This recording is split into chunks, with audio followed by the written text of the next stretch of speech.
Hey, what's up? You guys really liked my last video going over Batman the Animated Series, so I figured I'd do a follow-up on another episode. Before landing on The Forgotten, I was thinking about doing one over the Underdwellers, and after seeing a comment in the last video, I knew I had to cover it. So, holy shit, is this episode a dark episode, with the main theme being over child slavery and the comedic B-plot with Alfred bordering on the plot of Gods and Monsters. Pricks.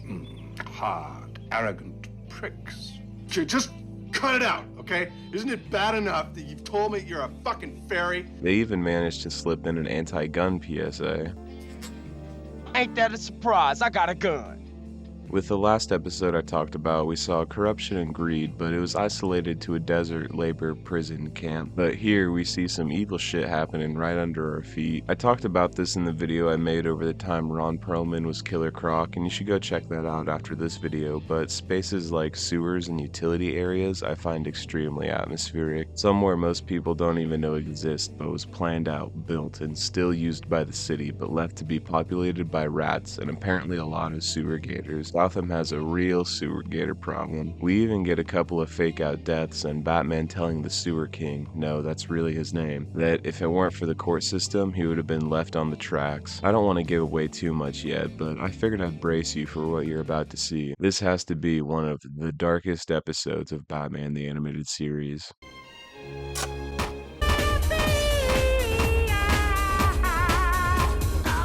Getting into this episode, we start out with some chain-smoking preteens playing chicken on top of a train. Whoever jumps first is chicken! This is interrupted when Batman comes, and after one of the preteens jumps, the other one realizes that he's caught in some cables, and after saving the day, Batman drops some straight bars. You play chicken long enough, you fry. This transitions into the theater district of Gotham, where we see all the glitzing, glamour, and pickpocketing by leprechauns. This is when the Bat comes in to almost cause a car crash before leaving.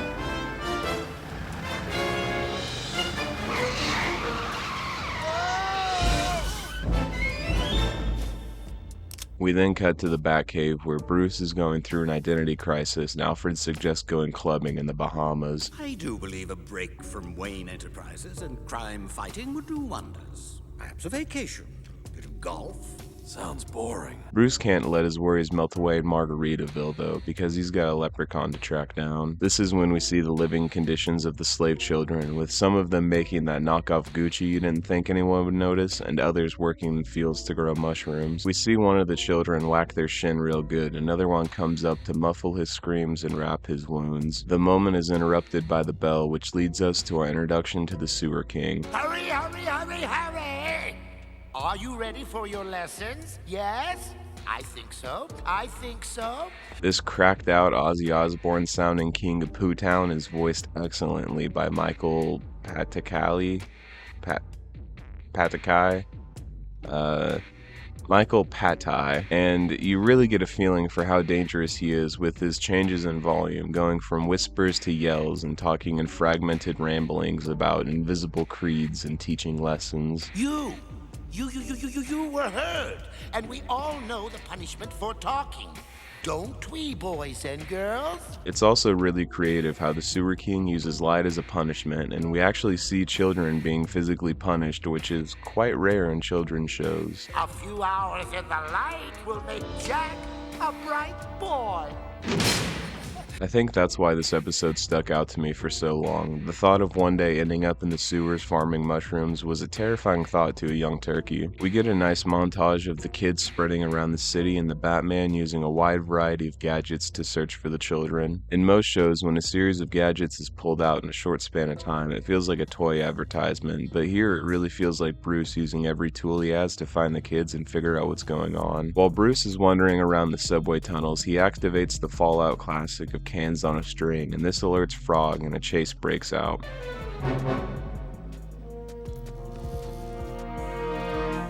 Just a second, son. This ends when Bruce has Frog cornered, and then Frog falls onto the tracks and Bruce has to grab him before the oncoming train can make Frog soup. Oh yeah, this kid's name is Frog, by the way.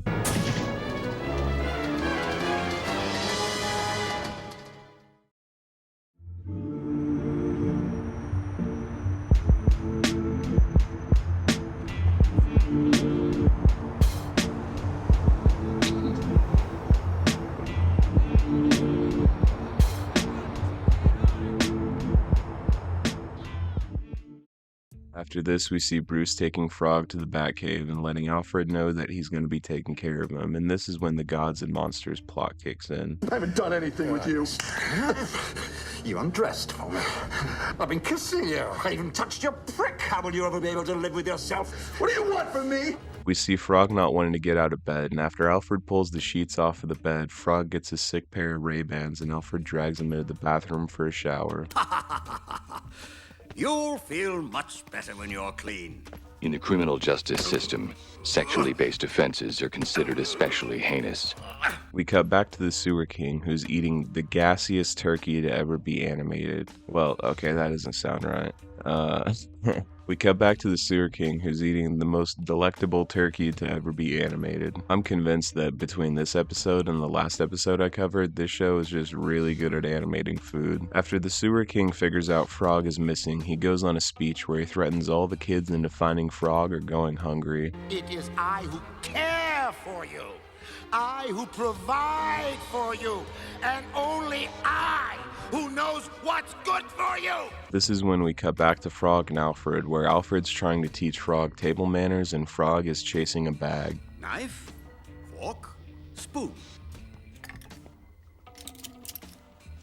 Oh dear. This continues into the dishes, where Frog steals a platter and rides it down the stairs, and Bruce watches over the cameras and wonders if he was ever that difficult. We then get a scene that feels a little out of place, with Frog sneaking into a room of weapons, and a couple of things here. 1, why is this room full of weapons unlocked? And 2, why does Bruce have a matrix wall of guns? The swords and axes I can see for training, but why the wall of guns, Bruce? What are you training for? Anyway, Frog grabs a blicky off the wall and runs Alfred's pockets, but Bruce comes in and does his best G.I. Joe impression.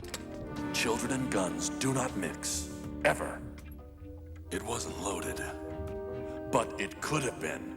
This transitions into the sewers, where Frog is showing Bruce all of the other children, and we get the most haunting scene of the entire show.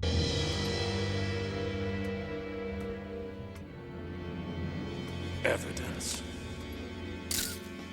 I think this hits so hard because it's so real. Watching a grown man beat another grown man wearing clown makeup is a silly little chuckle, but seeing Batman taking pictures of abused children to use as evidence to convict someone is way more Law & Order SVU and less comic book action hero fun. After getting the evidence he needs, Bruce makes his way to the bell, where he pulls it until it falls down and then tells the kids that everything is going to be okay. I don't know what kind of barbarian did this to you, but it's over. And from now on, you'll be treated like human beings. This is rudely interrupted, however, when the Sewer King proceeds to send his gators in, and after making quick work of the first two, we see that he has an army of sewer gators. Crush him! Destroy that costume freak! The fighting stops when the Sewer King is about to feed a child to a gator. Holy shit, this episode is dark, but Frog manages to save the day by swinging in and rescuing the kid. It's feeding time for my pretties.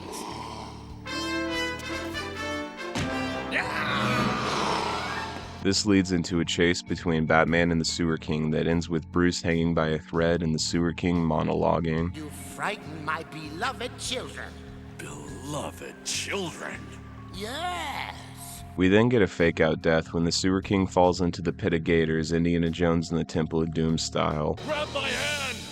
Never!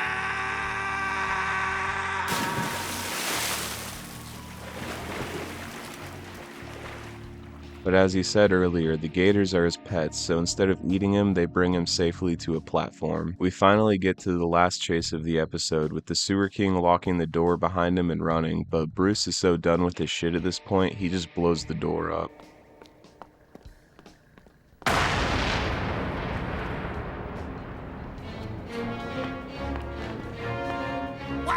We then get a scene that parallels the one earlier with Bruce and Frog, but this time with Batman and the Sewer King. Bruce still saves them, but this time he tells the Sewer King that if it wasn't for the court system, he would have left them on the tracks. I don't pass sentence. That's for the courts.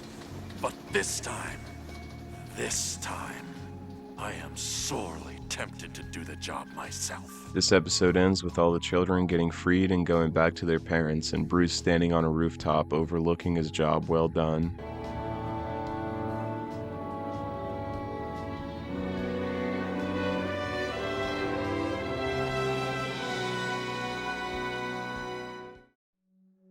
I told you this episode is dark. I used to just remember this episode as the creepy sewer one, and after watching it again after all these years, I can confidently say that I was right. While then I was more scared of the sewer gators, now I'm creeped out by the portrayal of child slavery and the lack of whimsical comic book action. While a lot of the Batman animated series episodes have darker moments, this episode is dark the entire way through and really shows the storytelling and characters the show is known for. Anyway, I hope you guys liked this video, and if you want to check out other videos I have going over Batman, I'll have a playlist linked in my channel. I also have a series on my channel where I go over the Death Note anime and manga and see what the differences are. Episode 5 is out right now, and episode 6 will be out in the next month. I also have my Patreon linked in the description below, and if you want to go show your support and get behind the scenes updates as well as early videos, you can go check that out. Thanks for watching, and until next time, later.